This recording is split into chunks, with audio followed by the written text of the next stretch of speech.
Every now and then we all think realistically about that day when we will become victimized by life's final common denominator. And life's final common denominator we all call death.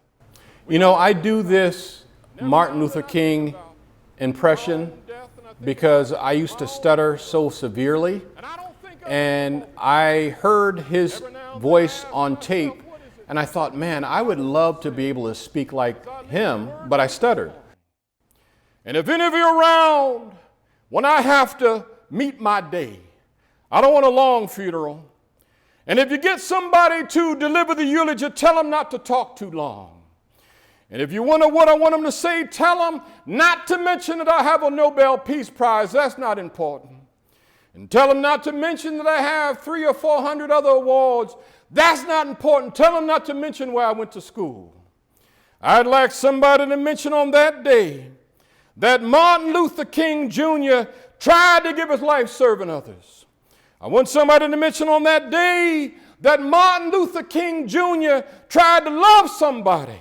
I want somebody to be able to say that day that I tried to be right on the war question. I want somebody to say on that day that I did try in my life to feed those who are hungry.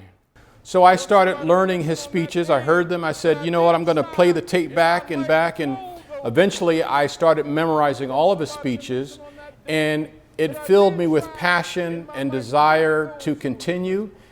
And I want somebody to mention on that day that I did try in my life to serve humanity. Yes, if you want to say that I was a drum major, say that I was a drum major for justice, and say that I was a drum major for peace, and a drum major for righteousness. And all of the other shallow things will not matter. I won't have the money to leave behind. I won't have the fine and luxurious things of life to leave behind, but I just want to leave a committed life behind.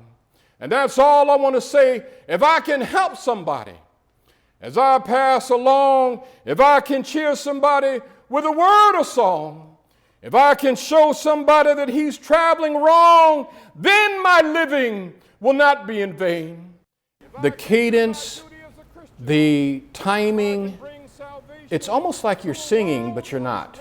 So when I'm singing, so to speak, I just don't stutter. Then my living would not be in vain. Yes, Jesus, I want to be on your right or your left side, not for any selfish reason. I want to be on your right or your left side, not in terms of some political kingdom or envision.